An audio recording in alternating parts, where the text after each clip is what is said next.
Hello everybody. If the economic ratings of a province are too low, you can use direct actions, laws, or decrees to improve matters. And I'm Game God Fluent, and this is episode 2 of Let's Play King Arthur, the role-playing wargame. Alright, it's saying press the end turn button. But,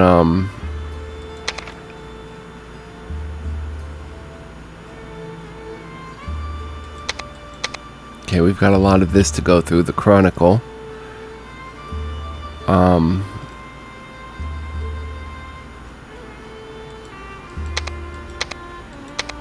It seems like they've really done their research. So let's go ahead and read the Chronicle. The King Without Believers. A whole year has passed since Arthur pulled the magic sword out of the stone and returned to his birthplace in the province of Cornwall. But not even the miracle could convince the mighty kings of the realm to accept him as their own king. Merlin has vanished, and what is worse, no one knows what has happened to him. The miracle has changed everything, and the common people are afraid. Some blame Merlin, some blame Arthur, while many people simply don't believe that either of them had anything to do with the events and hold that it was the wrath of God or even the gods of the old faith. In the tumultuous aftermath of the miracle, powerful kings gather their forces to battle for Britannia. They say that the sword Excalibur has no power, and so Arthur can't be promised king. King Ryons in Wales and the king of the Saxon provinces are both preparing to go to war, while deep in the mysterious Bedegrain forest in the middle of Britannia something primeval stirs. Arthur's task is to gather an army and find the champions who could lead these soldiers into battle. The champions will be his Knights of the Round Table, the powerful heroes of this new age. King Arthur's destiny. The legends say that the once and future king will unite the warring provinces of Britannia. King Arthur, the true promised king, is destined to conquer all of Uther Pendragon's former realm, the whole region that reaches to Bedegrain and the forest itself, by defeating the hostile kings or making alliances with the more amenable rulers. But he will face immortal enemies, the ancient race of the city, of the Seed, who people call the folk of Danu or fairies. After proving himself a worthy opponent on the field of battle, he will have every right to step up as the true successor to the throne of Uther Pendragon. Arthur has to prove that he possesses the traits needed to rule a realm, from the faculties of command and war to the ability to judge and govern. Sir Ector was once one of the noblest knights in Uther Pendragon's court. After Uther died, he withdrew from campaigning to his castle in Cornwall. He has one son, Kay, and at Merlin's request he fostered King Arthur and brought him up as his own flesh and blood. Sir Ector spent his entire life in warfare and now serves as a mentor to the young Arthur while he prepares to fight for the throne of United Britannia. So that's Sir Ector. Then we have Sir Kay, who's actually fighting on the field. Sir Kay is the son of Sir Ector, foster brother of Arthur. He is now the closest ally of Arthur, his very first Knight of the Round Table. On the day of the miracle, when young Arthur pulled the sword out of the stone, Kay stood at his foster brother's side, witnessing the event that was to change the fate of Britannia. For all the nobles present, it was a time of wonder, but for Kay it was something even more fabulous. He saw the light emanating from the stone. He saw Arthur in the white glare and everything that Arthur could ever become. He also saw other things in that white light, things that changed him forever. Now he is capable of deeds such as only the heroes of legends could do, deeds he never thought possible. Maybe that is the reason why he seems to have overwhelming confidence in his own skills as a knight, even if he is slightly inexperienced in the ways of warfare. His loyalty to Arthur is unbreakable, but he sometimes behaves like a really quarrelsome fellow. He knows that his fate is to follow any pathway that Arthur takes, should it lead them into the light or darkness. Excuse me. Knights, sages, and wizards. A long time has passed since the age of legends, but now, 1 year after the miracle, the true heroes walk the roads of Britannia again, searching for adventure, challenges, and fame. The ordinary folk began to call them knights, as most of them were formerly knights of Uther Pendragon or one of the lesser kings. Some of them are more like sages, prophets, or wizards, but still, all of them know the ways of warfare better than anyone in the realm. Heroes are the living embodiments of the majestic changes that Arthur's miracle brought upon Britannia. Their powers vary. Some of them are capable of incredible feats of strength, others use arcane words that destroy entire armies, and there are those who can call down fire from the skies or summon fog to cover an entire battlefield. Others have fearsome power over their armies, filling the hearts of their soldiers with ferocity, and there is so much more that they can learn. Most of them used to be ordinary knights who ventured into the new magical lands where strange things happened to them. Some found weapons long forgotten and buried which changed them. They opened lost grimoires or prayed to angels who answered with miracles.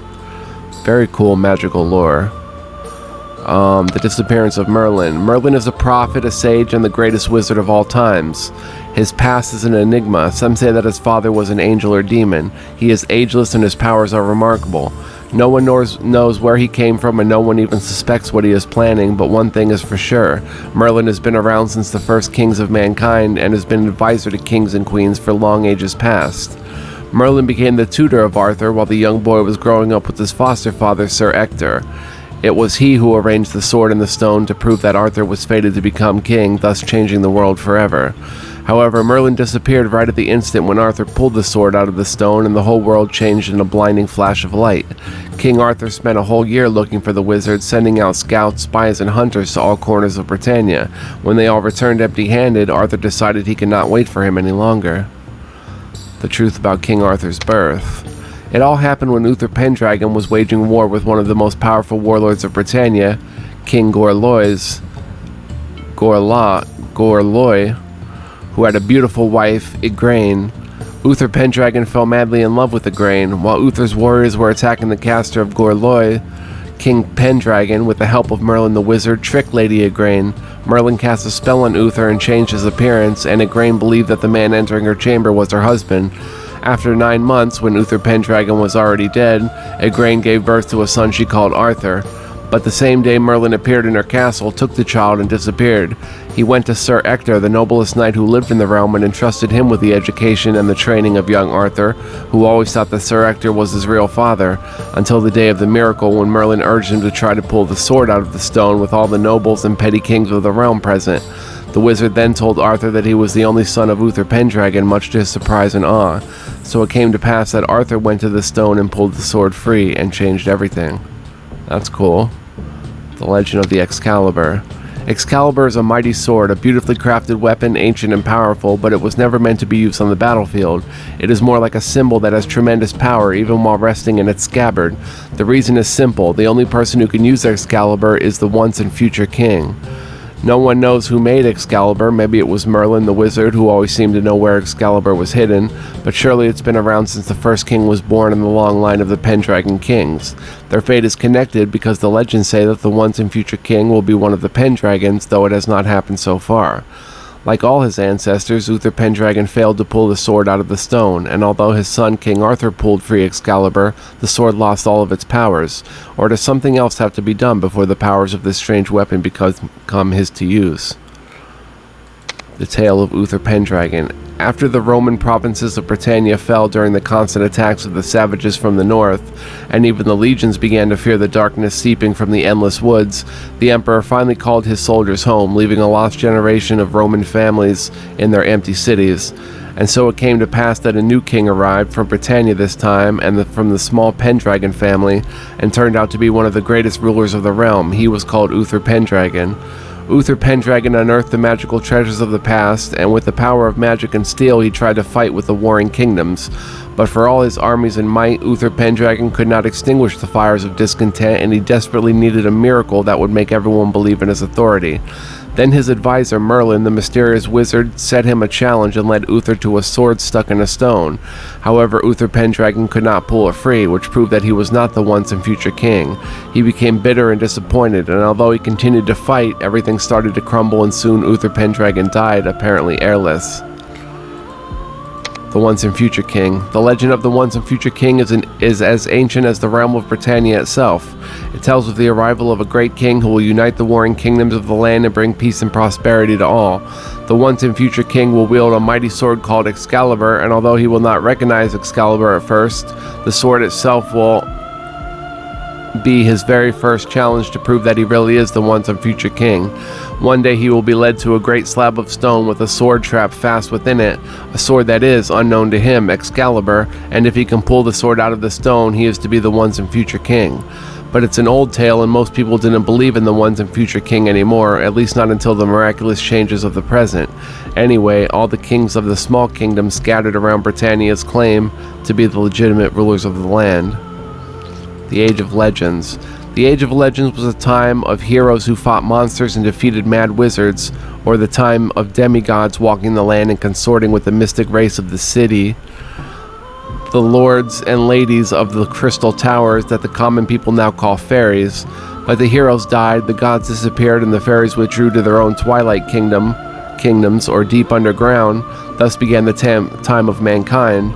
The first king of Britannia was called Vortigern, who inherited a realm filled with the magical treasures of the legendary past and enlisted the services of the greatest wizard of all times, the mighty Merlin. But Vortigern died, the treasures were buried, Merlin disappeared, and the realm fell into ruin. This was the time when one of the greatest saints of Christianity, Joseph of Arimathea, sailed to Britannia and brought with him the Holy Grail, the cup that Jesus had used during the Last Supper. The Grail, a holy relic possessing miraculous powers, was hidden somewhere in Britannia, but no one knows where, though it could grant tremendous power to the one who finds it. The story so far. It all began in the darkest years of Britannia when Uther Pendragon, the king of the realm, fell sick, and not even his most trusted advisor, wise Merlin the wizard, could ease his sufferings. Meanwhile, his enemies plotted against him and killed many of his warriors. In those days, no one was aware that he had a son who had been conceived in secret and who would be given to Merlin to be brought up as he saw fit. Then Uther Pendragon died, and the realm suffered from great perils for a long time. Every lord in his castle yearned to be king, and every petty king ruling his lands wanted to rule the whole of Britannia. Then Merlin went to London and summoned all the rulers of the petty kingdoms, that all the powers of the land should come to the castle there, where he would in his great mercy perform a wondrous miracle, for to show who should be the rightful king of the realm. When all the powerful had gathered, eager to know and curious to see, there was seen in the cathedral against the high altar a great marble stone, and therein stuck fast a fair sword, and letters there were written in gold on the sword that said this: "Who pulleth out this sword of the stone is the rightful king born of all England." Then the king said against the sword,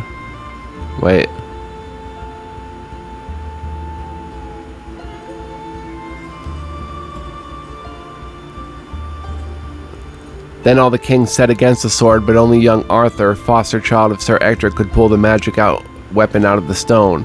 Unknown to him, he was the true son and rightful heir to Uther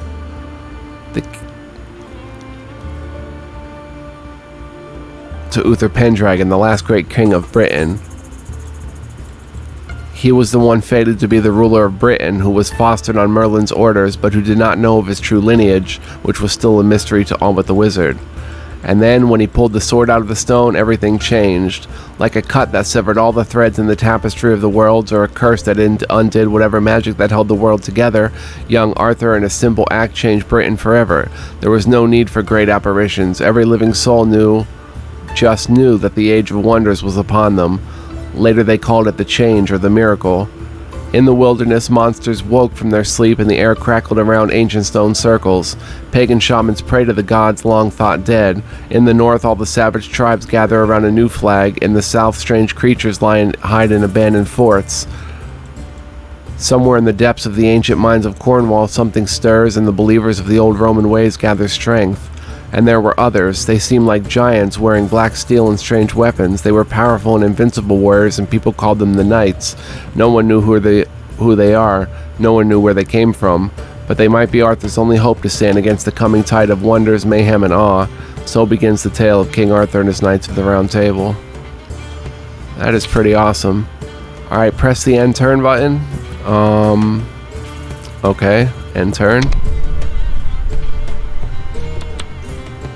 New season, summer. We can move our troops 50% more. March against the rebel lord and finish his reign. Yes, my king.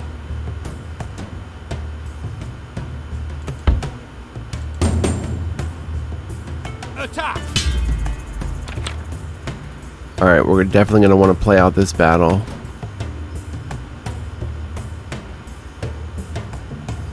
They have 2 levels of bowmen. In this second battle, we concentrate on our unique game mechanics. It's highly advised to play this tutorial battle. Alright, let's go to war. Choose your battleground. Silent Bay, victory locations 5, Forest Hill. Somewhere along the seaside, there is a bay where the old folk worship the gods of the waves. The plateau of hills and forests is the perfect battleground, but beware of the cliffs and the blue sea. The beautiful scenery can easily turn fights into a deadly trap. Barren Peaks, Victory Locations 5, Plain Forest. Dragons fought many wars in the ancient past of Britannia until they left the island. This is the legendary plain where one of their greatest battles took place, or Fields of the Fallen, River, Forest, Hill. Uther Pendragon fought many wars in Britannia, and he had defeated all the petty kings of the realm. This is the legendary plain where one of his largest battles took place.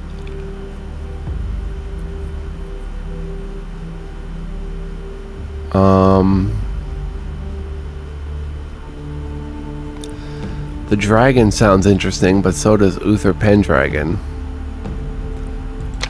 What happens if I say okay to this? Okay, so we just have to pick one. Let's go River Forest Hill, Uther Pendragon's. The number of occupied victory locations reflects how strong is your control over the whole battlefield. Time to light a smoke and get on into it.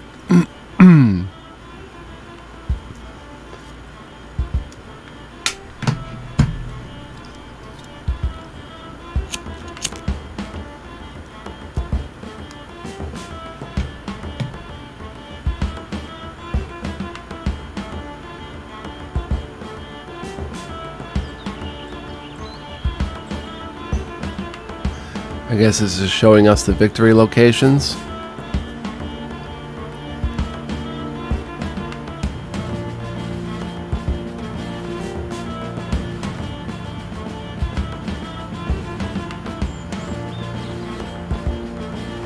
Or tours of interest, points of interest.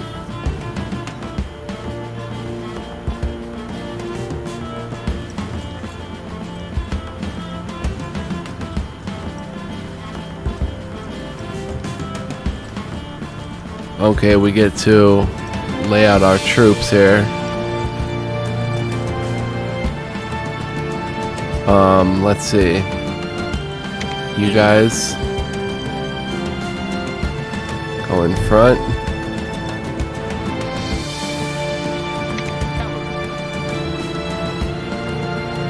No, you guys. Oh, well.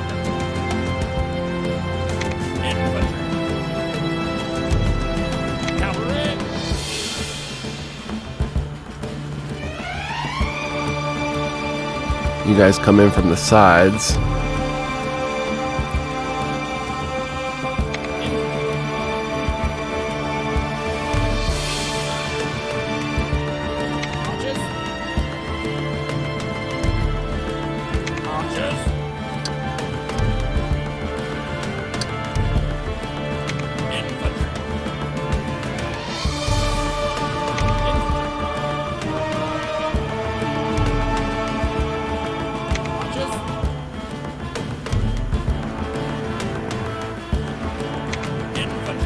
Alright, that's everybody.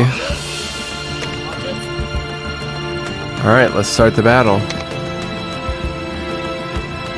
Victory bar. At the beginning of the battle, the victory bar shows the basic setting where blue marks the level of your morale and red marks the enemy's side, and the whole gray bar represents the health of the armies. If any of the sides loses, the gray bar starts to sink, and if some morale is lost, then the bright bar starts to shrink. If any of the bars reaches the center gem, then that side loses the battle.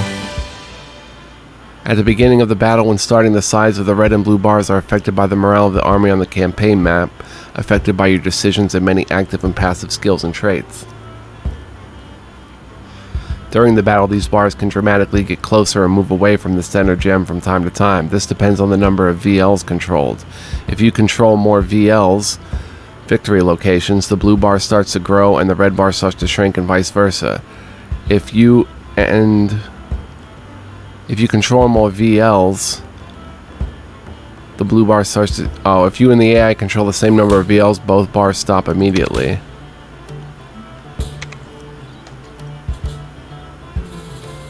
Alright, let's head into here.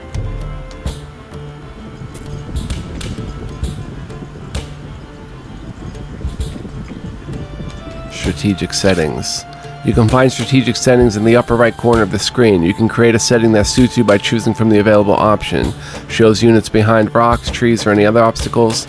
Archer's range, melee units' automatic attack range, unit flags, units' trails, and many more.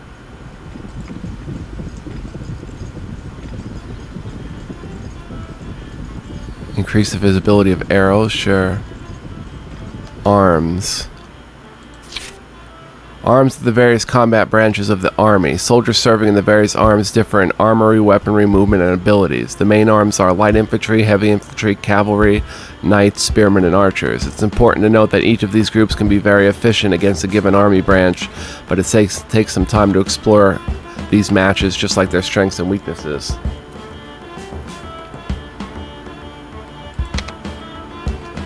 Alright,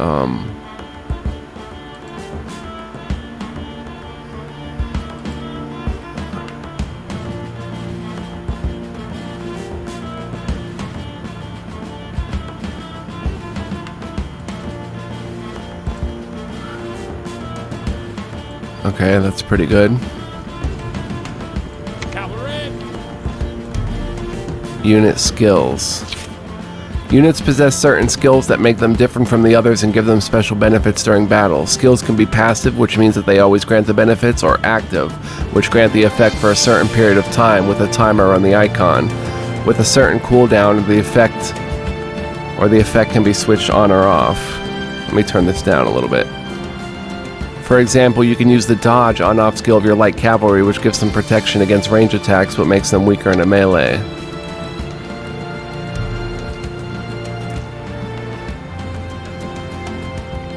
And that would be the dodge. Okay.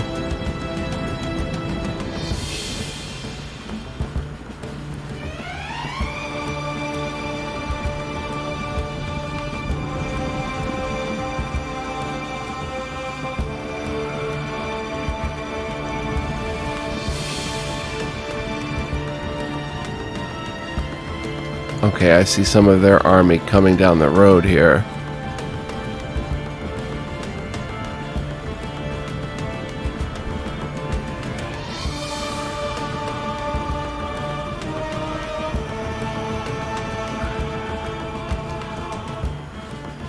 Okay, let's check out the victory locations. There's one over there.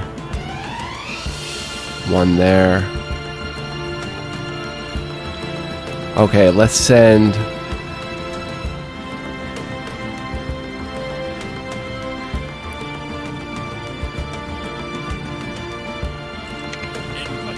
Let's send this group to attack them. With this group of bowmen attacking them.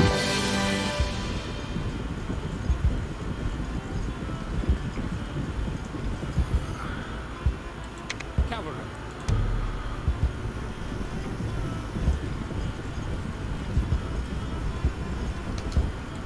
Infantry. Let's send another group up this way.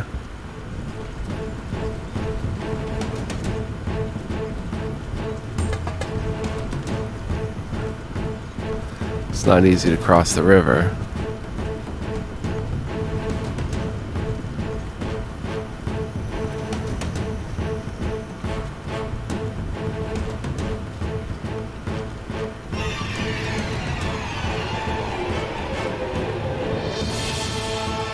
Firing arrows up at them.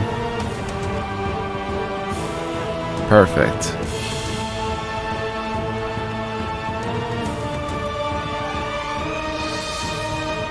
Okay, let's pause it and see what's coming on down here.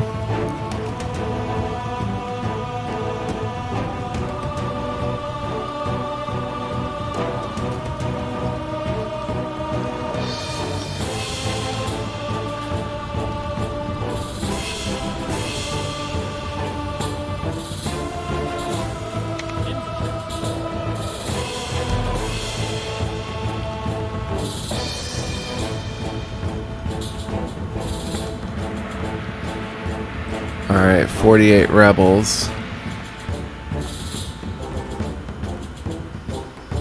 I'm gonna take my time in this game. Oh, who's that? Oh, that's a tree. Bowman. Bowman. Okay, my cavalry. Cavalry. Turn dodge on.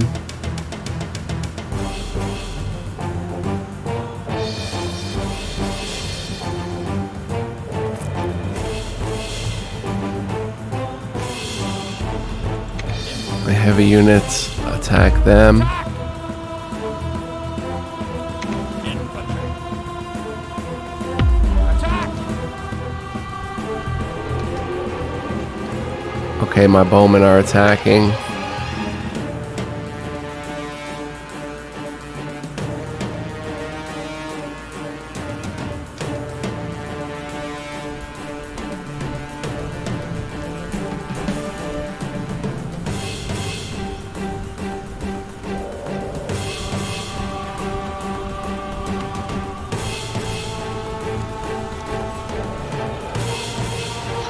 Alright, we're engaged. So where's my cavalry? Oh, my cavalry's engaged. That's not what I wanted. Infantry. Infantry. Dang. Attack. Knightly skills. Let's go ahead and use that knightly skill.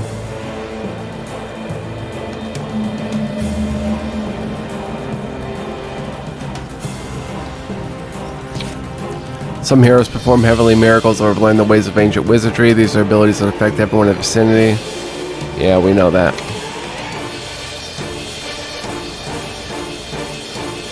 Alright, this group, go take out them.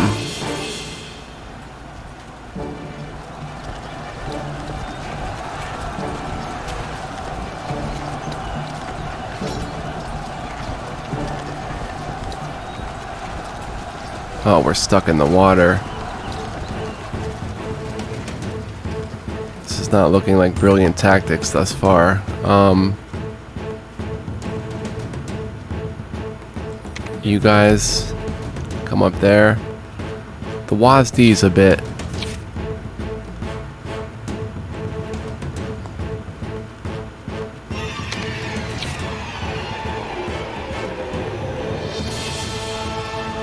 Alright, you guys come here.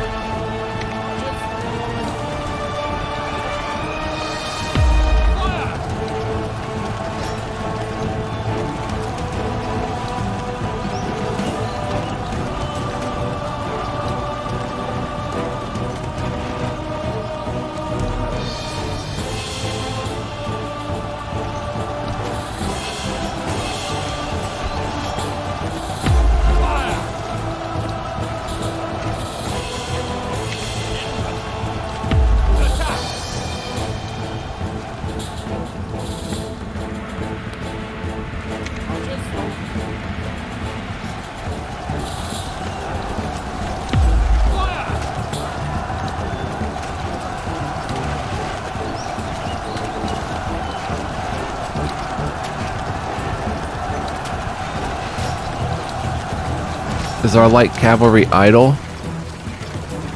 No, they're in battle.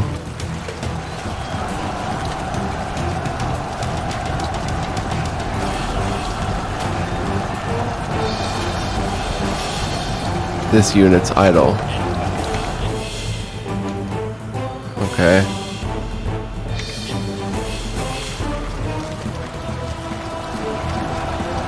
Chasing them down.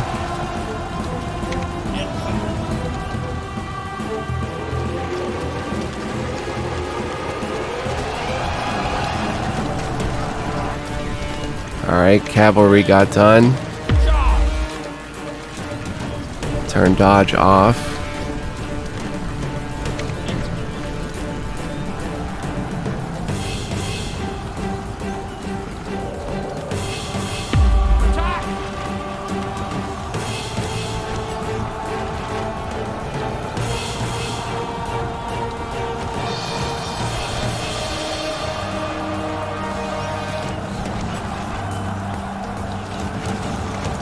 Not the greatest strategy.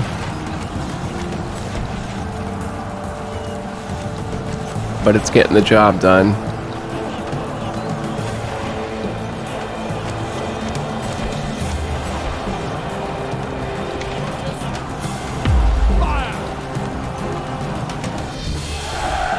We won. I had my footmen going through the water. Only lost 12 soldiers. Still, it wasn't that pretty. Actually, we're gonna have to do a lot better than that. When you merge two armies, double click on a hero in the army. You will see his artifacts, and you can give these to the heroes in the other army. Very pretty girl.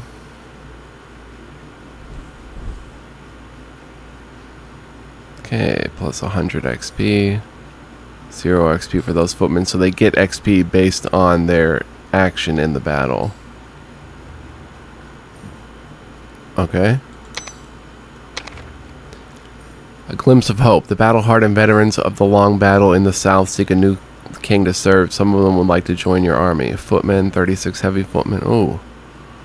Cool. Cornwall. You defeated the rebels. Cornwall is yours. Click on the end turn button. New province, Cornwall. Alright. Defeat one of the armies in Dumnonia. Greetings to you, my lord.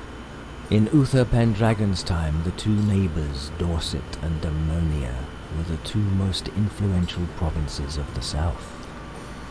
Now, King Idris, the tyrant of Dorset, has decided that the time is right to raid the neighboring lands.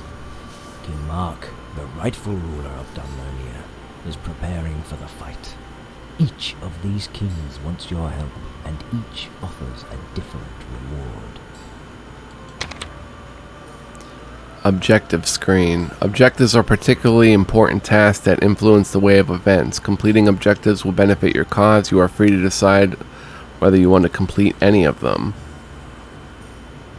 Open. This task is active. Defeat King Mark. Help King Mark. If I click one, would it... Okay. On the southern coast of Britannia, King Idris of Dorset has just raided his western neighbor, Dumnonia, to weaken his ancient enemy, King Mark, ruler of those lands. King Idris, the tyrant of Dorset, is a fearsome adversary. He's also a remarkable warrior known as the Giant, and is said to be so large that one could sit upon this mountain and survey the whole kingdom. His gratitude will be just as great if you decide to join his raid against King Mark. He will surely let you have your share of the bounty. This is the first challenge to your virtue. Join the tyrant King Idris and massacre the army of the rightful King Mark. +1 to tyrant, sword of the ancients. +1 magic, +1 fight, 30% cooldown. Crafted by the Pict shamans in the Dark Ages when the tribe hunted the dwellers of the underworld that no ordinary blade could injure, and 8,000 gold. But of course that's a mark to our tyrant, where we can help King Mark. The mindless war is slowly devastating Britannia. What other proof is needed than the unprovoked atrocities committed by King Idris of Dorset, that treacherous monarch who suddenly invaded the neighboring province of King Mark, a man of true honor. King Mark is a former friend of Uther Pendragon, but now he's suffering under the attacks of Sir Glaze, the champion of King Idris.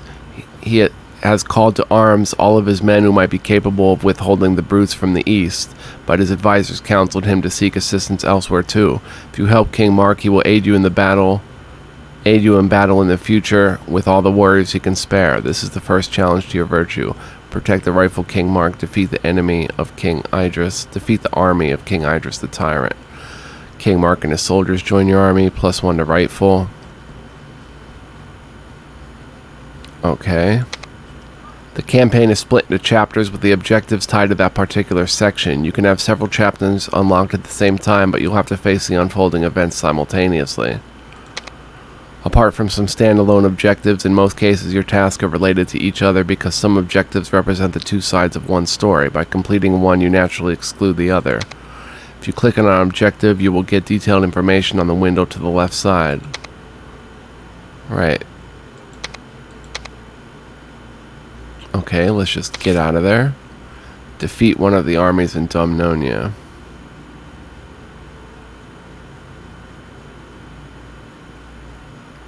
Terrain swamp. Oh. Bodmin Moor. Ruler King Arthur. Status own. Trees don't grow in the bleak heart of Cornwall in the central region called Bodmin Moor. Strange barrows and stone circles litter the heath. Striking granite outcrops rise from the rolling moorland. Yes, my king. So do I have to definitely do this then?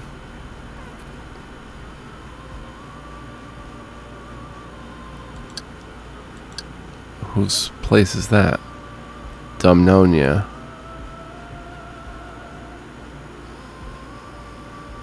Defeat one of the armies in Domnonia.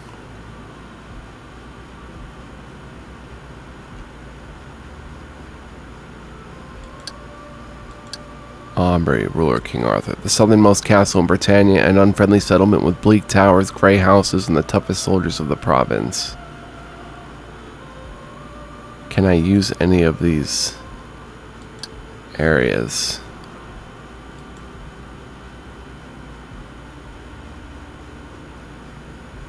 Ready to serve.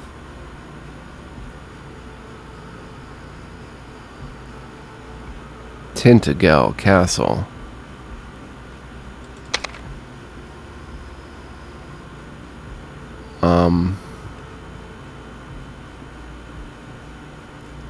Are these in reserve?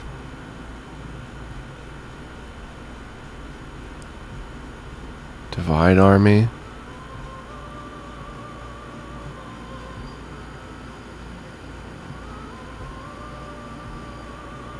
Footmen, heavy footmen, light cavalry, footmen.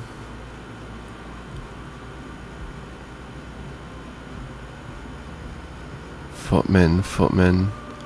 So heavy footmen, bowmen, and bowmen. We definitely want more bowmen.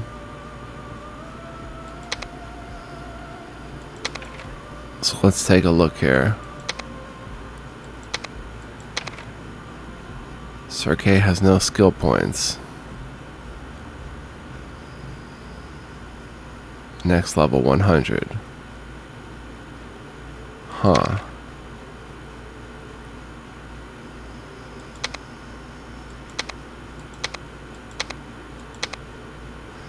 Nobody has any points. Where's their XP?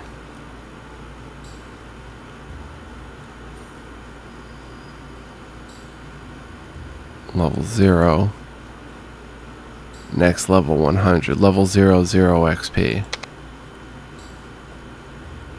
XP 124, level 0. So let's take these 0 XP and trade them for bowmen just in case.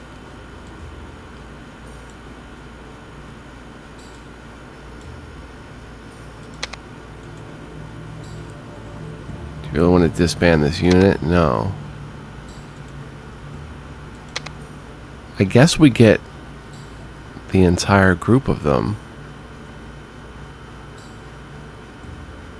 Divides the army into 2 separate armies. Important. Note that units cannot be divided.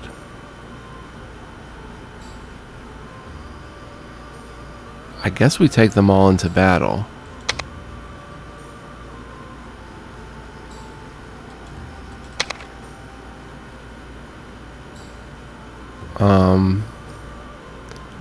Thought Sir Kay should have leveled up by now, though.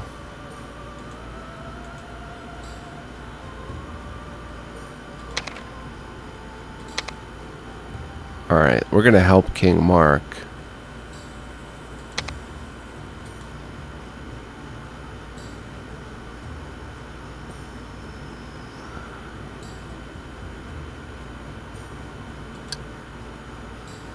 King Idris.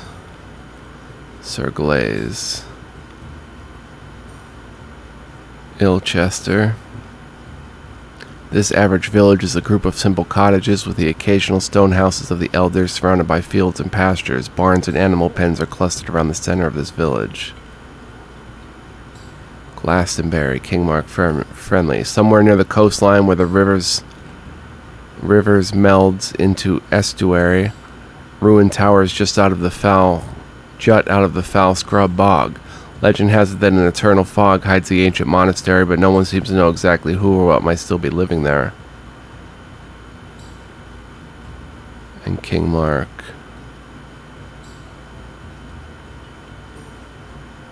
Exeter, a proud and very old town with magnificent cathedral and strong battlements, the ancient seat of the former kings of Cornwall until the rule of Uther Pendragon.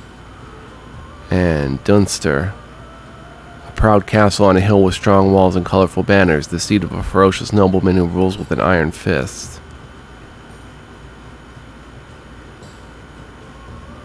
Ready to serve.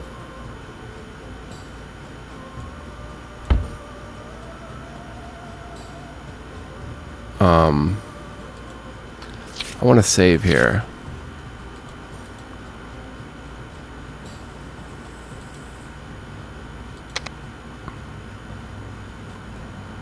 How many movement points would that take?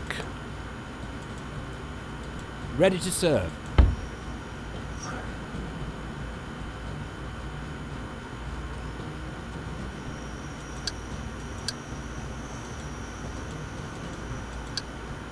Ready to serve.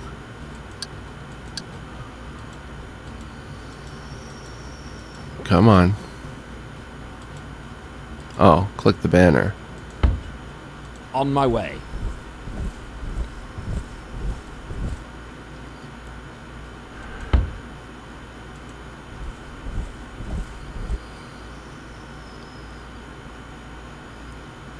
Okay, so end turn. New season, winter. Each season is different, my lord, and you have to keep that in mind. The year begins with the spring. After harsh winters, you might have to be prepared to deal with hungry commoners. While spring is the most timely season to go adventuring, summer is the best season for military campaigns. In the autumn comes the harvest, when you prepare for the coming winter and food arrives from your provinces. Autumn is the last chance to go into battle. Winter is the bleak season where heroes hone their skills and the gold income arrives at the treasury. Winter. Armies or knights can't move in the winter. They withdraw to the camps. Later in the game you can build in your strongholds, research, introduce laws, and set the taxes as well during the winter season. Your heroes and your units also gain new levels if they have enough XP. Oh. One or more of your units or knights level up. Open the army screen and check which of them. This is displayed with the icons on the units or the knights. Open the detailed panel and allocate the ability and skill points. Beware, you can do this only during the winter seasons. Aha. Sir K went up a level. So how do we know who went up a level?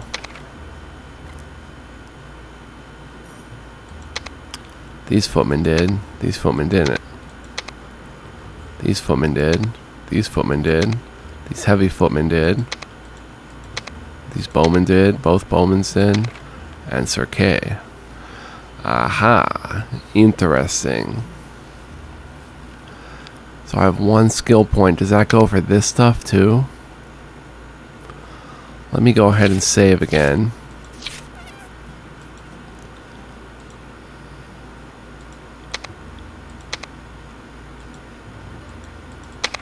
I just want to be careful. Liege. Plus 2% loyalty and plus 10% gold and food income in the hero's provinces. The wise and rightful overlord easily funds the way to the heart of his people. Finds the way.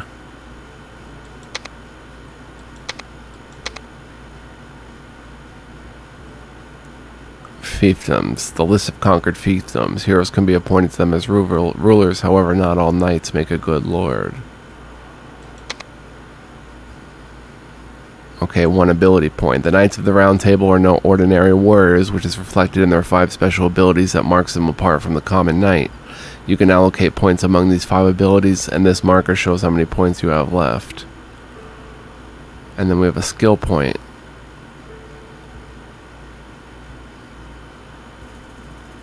Decreases the accuracy of all ranged units by 50%. Next level accuracy decreases another 15%. Mana cost minus 10. Duration plus a minute. Wow. That's pretty good. Famous leader. Soldiers will follow a natural-born leader with a burning enthusiasm. Plus 10% stamina for the whole army if the hero is this leader. We saw Liege. Masterful strategies. Skilled strategists are aware that battles themselves are not the sole elements of victory, since preparation itself is also very important. Effects only if the hero is the army leader. Plus 5% survivors among the friendly units. Minus 5% survivors among the enemy units. Plus 5% morale to the army at the start of the battle. Masterful tactics. The master of the tactics always finds the weakest points of the enemy. Plus 20% damage and armor for all friendly units within range. Range 40 meters. Lasts for 1 minute. That's an interesting skill. We've got Cloud of Arrows. Can I pick these? Like...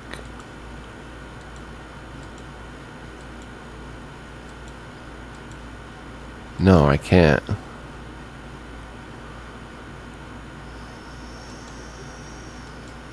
Are these skills I get? The archer sends a rain of arrows that will blot out the sun by shooting several arrows at the same time instead of just one.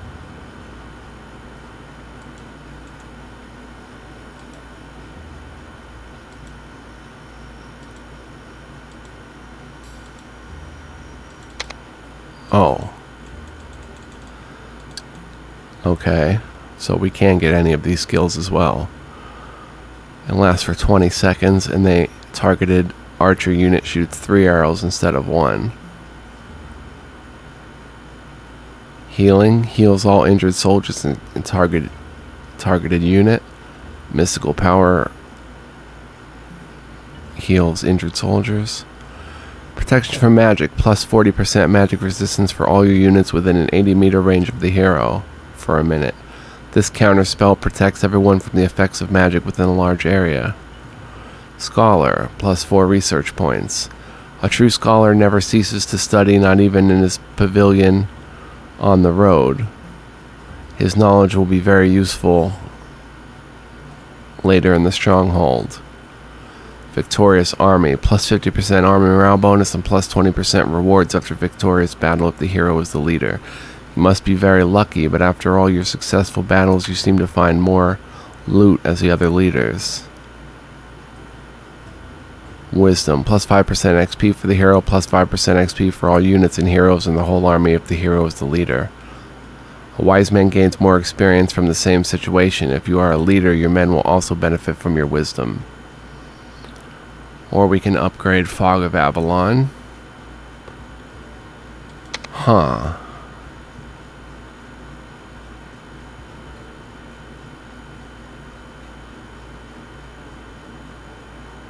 Extra stamina is good. That's very important as well. Masterful Tactics is cool. Within range 40 meters. So that's just this, it's like direct surroundings.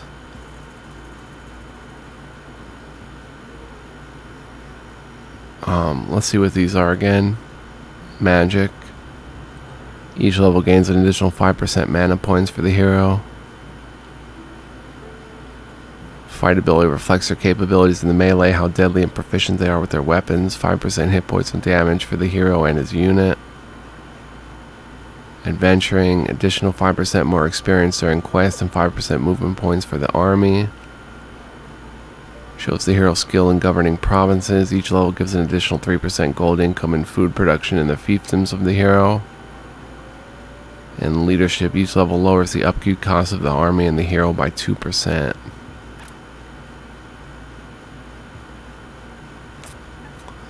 Huh. These are very serious decisions, and I don't want to I want to make them in earnest. And kind of really decide my strategy of how I want to proceed.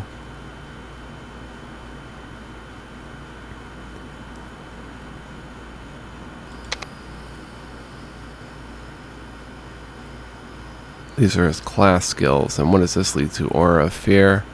Reduces the stamina of all opposing units by -1% per second. Or of all. Increases the stamina of all friendly units by 1% per second for 4 seconds. I think that's supposed to say 40 seconds.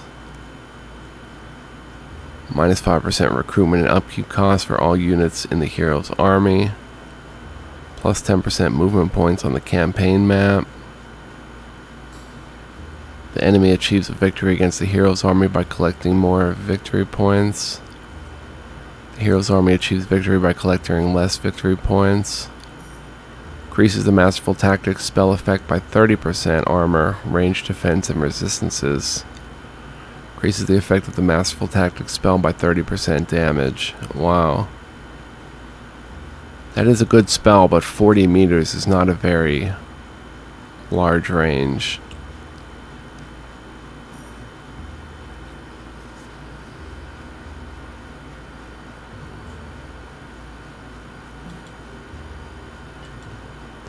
Alright, so I'm going to save here. These will be much easier choices to make for the individual units, but for Sir Kay, I really want to think about it. But I'm going to save here and call it an episode. We did some fun stuff. It might be a short episode, but I kind of want to think about that level up process, see which way I want to go. So, yeah, and then next time in spring, we'll march against Sir Idris, or Sir Glaze, King Idris, and we'll do that battle. Looks like he's got 5 units that are unknown, and we'll help King Mark and continue our playthrough. So I want to thank you for joining me. Hope you're in it for the long haul. Stay tuned. Much love, peace, and joy to you guys, and I appreciate your viewership, and I'll see you next time. So long.